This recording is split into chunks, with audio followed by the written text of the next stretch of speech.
레위기 2장 1절에서 3절입니다.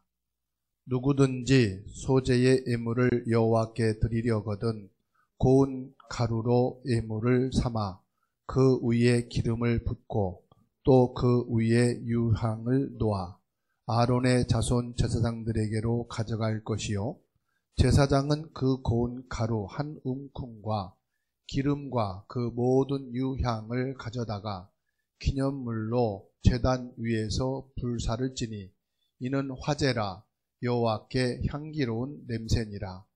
그 소재의 남은 것은 아론과 그의 자손에게 돌릴지니 이는 여호와의 화제물 중에 지극히 거룩한 것이니라.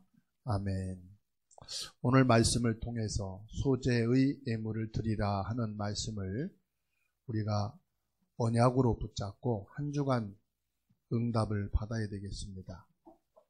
레위기에서 성막을 만들고 예배를 드리라고 하나님이 말씀하셨습니다. 소재는 성경에서 예배를 드리는데 곡식으로 드리는 것을 말합니다. 번제물은 짐승을 끌고 와서 우리의 모든 죄와 저주와 지옥의 배경을 그 짐승에게 전가하고 내가 죽고 피를 흘려야 될 것을 대신해서 그 짐승이 죽고 피 흘림으로 하나님 앞에 우리가 죄사함을 받고 구원을 받는 것입니다. 바로 이것을 신약에서 예수님이 십자가를 지심으로 참된 제사장으로 우리 원죄를 끝내시고 참된 왕으로 사단의 세력을 꺾으시고 참된 선지자로 하나님께 나가는 구원의 길을 완성하신 그리스도 이후에 그리스도의 피값을 가지고 하나님께 예배 드리는 것이 소재입니다. 다시 말하면 번제물은 예수 그리스도로 구원받은 하나님의 자녀들이 소재물인 우리의 헌금을 가지고 하나님께 드리는 것이 소재의 예물입니다. 왜 하나님께서는 출애굽을 하고 광야의 그 거친 사막길을 가는 어려운 중에 성막을 지으라고 하시고 또 예배를 드리라고 했을까요? 여기에는 하나님이 우리 인간을 향한 지극한 사랑과 은혜와 축복이 담겨 있습니다. 모든 사람에게는 해결해야 할 문제와 고민과 위기와 실패가 올 수 있죠. 다시 말하면 인생에 한계가 오게 된다는 것입니다. 그런데 이것을 해결할 수 있는 길이 없어요. 방법이 없어요. 그래서 하나님께서는 성막을 짓고 예배를 드림으로 그 문제에 대한 답을 주시겠다는 겁니다. 예배를 드리는 중에 여러분들이 지금 나는 이 문제를 어떻게 해결할 수 있을까 고민하고 답답하고 누구에게도 말하지 못하는 심정으로 와 있는 분들이 계실 것입니다.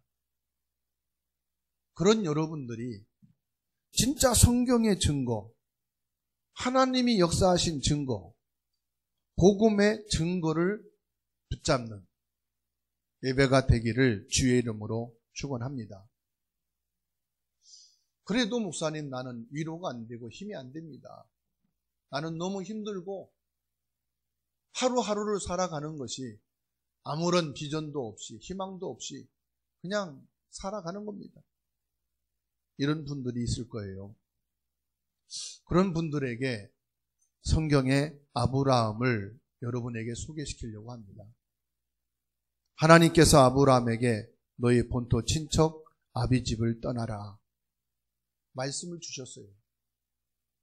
그 말씀을 열심히 노력했습니다. 그 말씀을 지키려고 애를 썼습니다. 그런데 자꾸만 어려움이 오는 겁니다. 아브라함이 자기의 문제를 해결하려고 하면 할수록 어려움은 점점점 더 많이 쌓여져 갑니다. 이제는 죽음의 위기까지 왔습니다. 이때 아브라함은 하나님이 주신 말씀을 생각했습니다. 어떤 사람은 너무 힘들고 위기가 오면 원망을 하지요. 가장 먼저 하나님을 원망합니다. 하나님이 진짜 살아계시다면, 진짜 내가 하나님을 믿는 것이 맞다면 왜 나에게 이렇게 어려움이 올 수 있을까? 모든 면에서 풀리는 것도 아니고 점점점 어려움과 문제는 더 쌓이고, 이게 사는 게 아니고 사람 꼴이 아니다. 왜 이렇게 나에게는 어려움이 계속될까? 이런 분이 계실 겁니다. 아브라함이 여러분과 똑같았습니다. 그런데 아브라함에게 하나님이 주신 말씀이 생각난 겁니다. 그리고 하나님 앞에 하나님을 위한 예배의 단을 쌓은 것입니다. 그 생각이 축복이죠. 하나님의 말씀을 생각하게 되고 하나님께 예배의 단을 쌓아야 되겠다. 그 마음을 갖게 된 것이 하나님의 응답이에요. 아브라함이 창세기 13장 18절에 보니 하나님 앞에 여호와를 위해서 단을 쌓게 됐는데요. 그때부터 모든 것이 풀어지기 시작합니다. 꼬였던 부분들, 안 되던 부분들이, 희망이 없던 인생이 조금씩 해결되기 시작합니다. 하나님이 아브라함에게 주신 응답, 축복, 그 중에 가장 귀한 게 뭔지 아십니까? 물론 우린 지금 다급한 게 경제고 건강이고 성공이고 하는 일들이 좀 잘 됐으면 좋겠다 할 것입니다. 그런데 하나님이 아브라함에게 주신 응답이 뭐냐? 내가 너와 함께 하겠다는 말씀입니다. 그러면서 주는 말씀이요, 너는 눈을 들어 동서남북을 바라보고 정과 행으로 다니라. 내가 보는 것과 내 발로 밟는 것을 내게 주리라. 하나님이 아브라함에게 주신 축복 중에 축복이 뭔지 압니까? 내가 너의 복의 근원이 되리라. 이건 함께 하겠단 말이거든요. 너를 저주하는 자에게 저주를, 축복하는 자에게 축복을 받게 할 것이다. 이게 뭐냐? 하나님이 함께 하시겠다는 거예요. 이거를 예배를 통해서 회복했다는 거예요. 예배를 통해서 창세기 3장 15절 여자의 후손으로 오신 그리스도를 회복했다. 출애굽기 3장 18절 피의 언약이신 십자가를 회복했다 이 말이에요. 진짜 내가 교회에 다니는 사람이 아니고 그냥 예배만 참석하는 사람이 아니라 복음의 말씀을 붙잡는 그 순간에 하나님은 보좌의 능력으로 역사하시는 줄로 믿으시기 바랍니다. 하나님이 아브라함 예배를 회복한 뒤에 주신 말씀이 뭐냐? 창세기 15장 1절입니다. 여러분 주신 응답 중에 응답이 뭔지 압니까? 아브라함아, 두려워하지 말라. 나는 내 방패요 너의 지극히 큰 상급이라. 어떤 문제와 어려움과 실패와 죽음 앞에서도 두려워하지 말라. 그거 괜찮다. 그건 소론이다. 내가 너의 방패요. 하나님 방패가 되니까 문제가 안 되는 거예요. 위기가 아닌 거예요.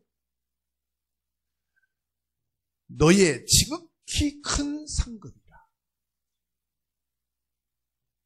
이렇게 다 증거를 붙잡았어요. 어떻게 내가 예배에 승리하고 나의 문제를 해결할 것인가. 예배를 회복하는 거예요. 스패포드는 화재로 인해서 전 재산을 다 잿더미로 잃어버렸어요. 그리고 1년이 채 안 돼서 사고를 통하여 두 자녀를 잃어버렸어요. 큰 절망, 어떤 말도 위로가 안 되고 그 무엇으로도 희망이 될 수가 없는 거예요. 이 스패포드가 조용한 가운데 하나님 앞에서 나의 문제를 지금 어려운 날은 어떻게 해결할 것인가? 조용히 하나님 앞에서 자신의 증거.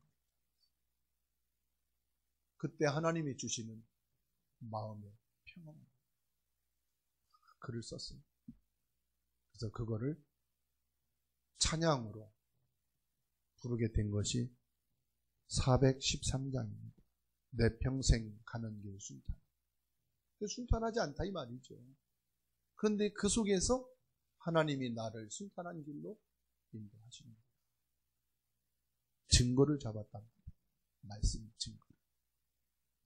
그래서 9절에 보면은 기념할 것을 가져다가 소재를 드려라 말씀하고 있습니다. 기념할 것을 가져다가 화제를 드려라. 여러분, 기념할 게 뭐가 있어요? 저는 제 과거를 살아온 인생을 바라보면서 기념할 게 없더라고요. 자랑할 게 없더라고요. 내가 과거에 하나님이 주신 말씀만 붙잡을 것이. 내가 기념할 것은 하나님이 주신 말씀밖에 없더라고요. 이스라엘 민족이 출애굽을 할 때에 무엇을 먹었습니까? 무교병을 먹었어요. 6월절 이후에 아무것도 섞지 않고 발효되지 않은 떡을 먹었다 이 말이에요. 그래서 무교병이에요. 아무것도 섞지 않고 원색 그대로의 빵을 구워 먹었다 해서 무교병. 맛도 없어요. 짠맛도 없고 그냥 자연 그대로의 맛이에요. 왜 입을 먹으라고 했을까요?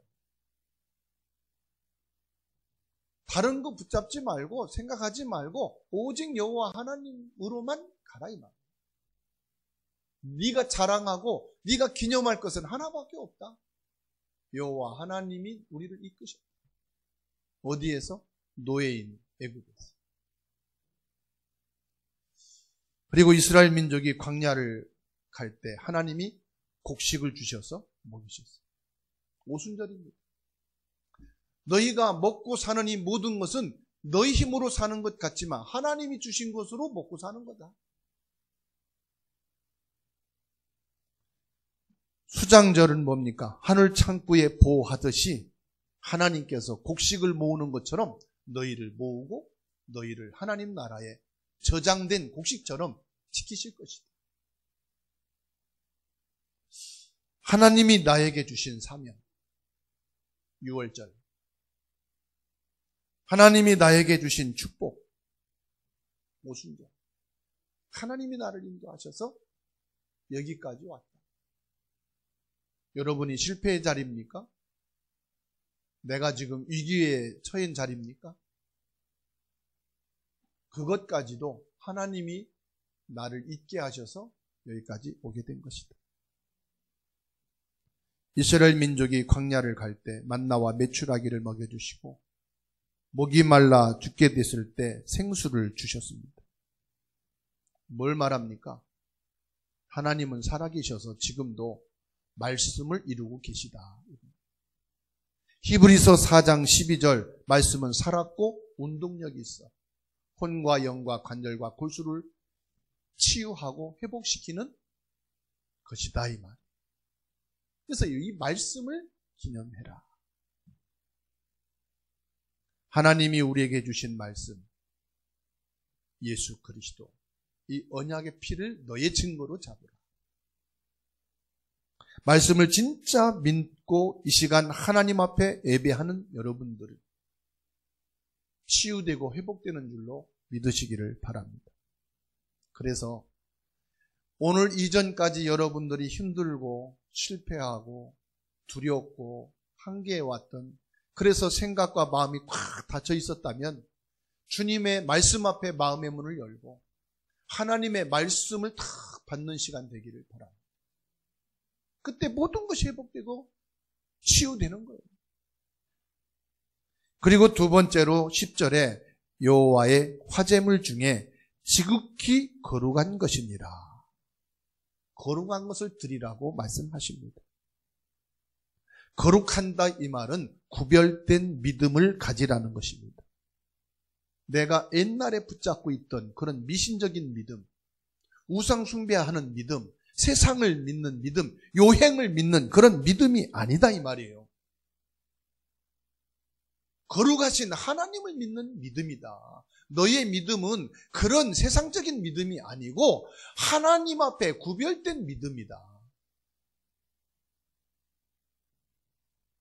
거룩하단 말은 한자로 말하면 거룩할 성자 아닙니까? 하나님께 예배 드릴 때 영적인 축복을 주신 것이 너무 감사하고 내가 구원받은 것이 너무 감사하여 나를 천국 백성으로 삼아주시고 보호자의 축복 속에 있게 되었으니 얼마나 감사한 것이냐. 그래서 여러분들이 일주일에 매일 예배를 드려도 지금 이 예배는 한 번의 예배예요. 주일날 1, 2, 3부로 연속해서 예배 드리는 것 같지만은 그 예배 1시간 1시간은 하나님 앞에서는 단 한 번의 예배예요. 구별된 시간이고 구별된 예배다 이 말이에요. 그래서 오늘부터 우리는 구별된 예배와 헌신하는 것입니다. 많은 사람들이 있지만 여러분들이 구별되어 있기 때문에 성도라고 말합니다. 똑같은 돈이지만은 하나님 앞에 구별하여 드릴 때 그것이 헌금입니다. 똑같은 물건이지만은 하나님 앞에 드렸을 때 그것을 성물이라고 말합니다. 구별된 것이다 이 말이에요. 그러면 오늘 예배 중에 하나님께서 나에게 주신 구별된 축복이 뭐냐? 하나님이 내게 주신 말씀을 찾아야 된다. 성경 66권 모든 것이 하나님의 말씀, 성령으로 기록된 것이지만 그 중에 오늘 예배 속에서 내게 주시는 나의 말씀, 이게 찾아져야 돼요. 그래서 그 말씀을 마음에 담고 가셔야 돼요. 나의 기도의 비밀. 예배를 통해서 여러분들이 찾고 응답받게 되기를 주의 이름으로 축원합니다. 그리고 세 번째로 12절을 말씀합니다. 처음 익은 것으로는 그것을 여호와께 드릴지니 향기로운 냄새를 위하여는 제단에 올리지 말지니 처음 익은 것을 드리라 말씀입니다. 처음 익은 것이 무엇일까요? 열매 중에 처음 익은 것, 첫 열매를 말합니다. 여러분, 열매 중에 처음 따는 물건은요, 그렇게 보기에 아름답지도 않고 맛도 별로 없어요. 하나님이 좋은 것을 드리라 하지 않고 첫 것을 드리라 이렇게 말씀합니다. 왜 이런 말씀을 했을까요? 여기에는 6월절의 비밀이 들어가 있어요. 출애굽을 하기 전에 양피를 집 문설주에 바르라. 양의 피를 바른 집은 죽음이 없이 넘어갔어요. 6월절 넘어가다. 그런데 피를 바르지 않은 애굽의 모든 장자들과 짐승들의 첫 것은 다 죽었어요. 양의 피를 바르고 안 바르고가 더 중요한 게 아니에요. 뭔지 아십니까? 하나님의 말씀을 듣지 않은 애굽에는 재앙이 임했다.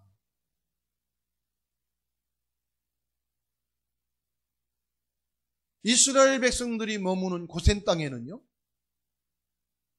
재앙이 임하지 않았어요. 흑암이 애굽을 덮을 때 빛이 임했어요. 재앙이 애굽 땅에 임할 때 고센 땅에는 재앙이 오질 않았어요. 왜 그런지 아십니까? 여호와의 말씀을 따랐기 때문에. 언약의 백성이다 이 말이죠. 그래서 하나님께서는 처음 것은 하나님 앞에 드리라. 내 생각대로 드리는 게 아니고 하나님의 말씀을 따랐어요. 하나님 말씀에 양의 피를 바르라. 그럼 바르면 끝나는 거예요. 누가 바르느냐, 어떻게 바르느냐, 많이 바르냐, 적게 바르느냐, 그것도 필요 없습니다. 하나님 말씀에. 창세기 2장 17절에 에덴 동산에 있는 선악을 알게 하는 열매는 먹지 말아라. 반드시 죽으리라. 안 먹으면 되는 거죠. 그런데 이것을 알고 사단은 교묘하게 먹겠군이 욕을 한 거예요. 안 먹으려고 하는데도 먹을 수밖에 없도록 만들어버린 거예요. 그게 뭐냐? 하나님의 말씀을 생각하지 못하게 만든 거예요. 그래서 말씀을 묵상한다는 것은요, 어마어마한 축복이에요.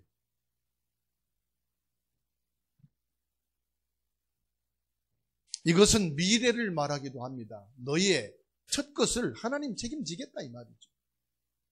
보장하겠다. 하나님 앞에 드리는 예배, 가장 귀한 것으로 드리는 예배, 그게 뭘까요? 내 인생 전체를 하나님께 드립니다.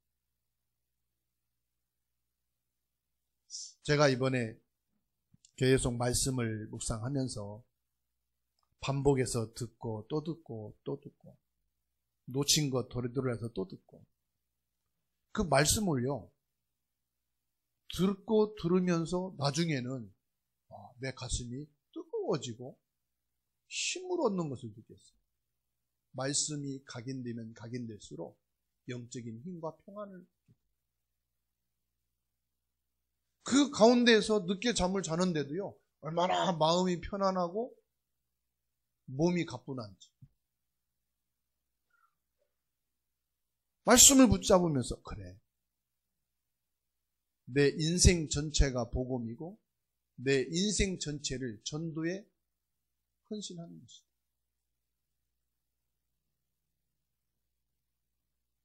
(6일) 동안 여러분들이 받을 응답을 하나님의 말씀으로 다 붙잡는 시간 되기를 축원합니다. 우리가 말씀을 붙잡을 때 하나님이 어마어마한 치유의 시간을 주시는 거예요. 여러분 생각에, 뇌에, 가슴에, 영혼 속에, 삶 속에 하나님의 치유가 일어나는 줄로 믿으시기 바랍니다. 하나님 앞에 내게 가장 귀한 것을 드리는 것이 예배예요. 그게 뭐냐? 내 인생의 전 시간을 드립니다. 내 인생 자체를 드리는 거예요. 그래서 예배를 통해서 여러분들이 맛을 봐요. 예배 드려라. 너희 교회 가자. 그건 아직 맛을 못 본 거예요. 맛을 본 사람은 예배의 축복, 예배를 통해 그 말씀의 맛, 기도의 맛을 본 사람은 내가 교회 가야지. 내가 예배를 드려야지. 달라요. 맛을 본 사람과 보지 않은 사람. 저도 청소년 때는 예배의 이 진정한 맛을 못 봤어요. 어떻게든지 간에 핑계대고 빠지려고 해요. 뭔가를 일 만들어가지고 안 가려고 하고. 될 수 있으면 부모의 눈을 피해서 내가 좀 편하게 자유롭게 하고 싶고 그게 나는 좋은 것 같았어요. 제가 사회로 나와서 혼자 생활합니다. 이제 교회와 점점 멀어지고 예배가 안 되게 됐어요. 뭐 크게 문제가 오는 건 아닌데 되어지는 게 없는 거예요. 인생이 한계가 오는 거예요. 자꾸만 내 자신이 어려워지는 거예요. 하나님이 제게 생각을 딱 주시는 거예요. 그래, 예배를 회복해야 되겠다. 하나님 앞에 나가야 되겠다. 그런 생각을 제게 주시는 거예요. 이게 하나님 은혜지요. 하나님의 응답이죠. 그래서 함께하는 친구들은 점점 세상으로, 일로, 돈으로 가고 저는 생각이 자꾸 하나님께 가는 거예요. 그래서 여기까지 오게 됐습니다. 하나님이 주시는 은혜. 하나님 앞에 나의 최고의 것을 드린다는 게 뭐가 있을까요? 내게 최고의 것은 없더라. 내게 최고의 것이 있다면 나 자신, 내 인생 그 하나밖에 없는 거예요. 여러분, 행복이 뭡니까? 예배를 통한 행복 있게 되기를 축원합니다. 예배를 통한 행복은 그럼 무엇입니까? 내 지금에 있는 문제를 예배 시간에 내려놓고 말씀 속에 깊은 기도 속에 들어가게 되면 그 문제를 잊어버리게 되더라고요. 그 순간만큼은. 그렇죠? 예배 시간에 깊은 기도 속에 들어가면은 그 문제를 조절할 수 있는 힘이 생기더라고요. 아, 이 문제는 문제가 아니구나. 아, 이 문제 따위는 내가 초월하고 넘어갈 수 있는 거 아니냐. 이게 힘을 얻는 거예요. 전에는 문제에 잡혀가지고 어떻게 하지? 해결할 수 있는 길이 없을까? 어떻게 누구에게 연락하고 찾아가야지? 이랬던 것이요. 생각이 딱 바뀌는 거예요. 아, 이건 문제는 뭐 넘어갈 수 있는 거지. 예배 시간에 더 깊은 말씀과 기도 속에 들어가니까요. 다른 응답이 기다리고 있음을 알게 됩니다. 아, 하나님이 예레미야 33장 3절에 크고 비밀한 일을 내게 이루리라고 하신 하나님 말씀. 내게 와 있는 지금 한계, 극한 상황인데 이거보다 더 좋은 거, 큰 것이 내게 오면 이전 것 문제되는 게 필요가 없잖아요. 그러죠? 조금 더 지나면은요, 이제 응답이 문제가 아니라는 사실. 내가 말씀 속에, 기도 속에 들어가 있는 이것 자체가 행복이다. 내가 하나님의 은혜 받을 수 있는 자리에 있을 수 있다는 자체가 행복이다. 물론 친구들하고 어울리고 술자리를 하고 내가 뭔가를 통해서 위로받고 힘을 얻을 수 있지만은 그것은 사실은 잠깐이고 그 친한 사람에게 한 말이 또 다른 그 사람과 친한 사람에게 돌아가서 삥 돌아가지고 내 기분 나쁘고 자존심 상하게 하는 것들이 더 많더라고요. 오히려 그걸 가지고 내가 기도 속에 들어간다. 말씀 속에 있다는 거. 그래서 하나님이 주시는 그 힘을 얻는 행복이 오늘 여러분에게 회복되기를 주의 이름으로 축원합니다. 오늘 인터넷으로 예배 드리는 분도 있습니다. 여러분들의 사랑하는 자녀들도 있습니다. 무엇을 붙잡아야 될까요? 이 시간 예배하는 여러분들이 무엇을 붙잡는 것이 예배의 진정한 성공일까요? 하나님이 정말로 나와 함께 하시는구나. 하나님이 나의 복의 근원이 되시고 하나님이 나의 방패가 되시고 하나님의 나의 큰 상급이시로다. 이것으로 행복한 것을 잡는 여러분이 되시고 자녀가 된다면은 이게 바로 예배의 성공입니다. 우리 인간에게 있어서 가장 아름다운 행위 중에 하나가 뭔지 압니까? 그게 바로 예배입니다. 예배를 기념하고 거룩한 것, 처음 것을 붙잡는 예배가 되기를 축원합니다. 록펠러는 부모님이 말씀했습니다. 예배 전 1시간 와서 기도하고 오늘 받을 말씀을 찾아놓고 묵상하고 너에게 수입이 있다면 최선을 다해 돈을 벌어서 하나님 앞에 온전한 헌금을 해라. 요것만 딱 잡았어요. 이게 나의 소재의 예물을 드리는 예배예요. 그랬더니 하나님이 이 록펠러의 복의 근원이 되신 거예요. 모든 위기와 문제의 방패가 되신 거예요. 교회가 2,000여 개가 세워지게 되고 대학이 세워지게 되고 많은 구제사업을 하게 되고 선교사업을 하게 됐습니다. 물론 반대되어지는 일들도 많이 있습니다만은 그것은 제껴놓고 하나님 앞에 237 빛의 축복을 받은 세계복음화의 한 획을 걷습니다. 예배드리는 중에 진짜 여러분 개인이 치유가 일어나기를 바랍니다. 여러분 개인과 가정과 모든 업이 치유되어지면 됩니다. 아무리 똑똑하고 IQ가 높은 짐승이라도 예배는 드릴 수가 없습니다. 인간만 예배 드릴 수 있는 하나님의 형상으로 지음받았고 하나님의 생명을 주셨습니다. 사람으로 태어나서 예배가 안 된다는 것은 영적으로 황폐되어졌다는 사실입니다. 그러면 자꾸 크고 작은 것이 꼬이며 문제가 자꾸 보이게 되어 있습니다. 오늘 예배하는 중에 여러분 개인과 가정과 인생의 모든 문제가 하나님의 축복으로 바뀌는 시간 되기를 주의 이름으로 축원합니다.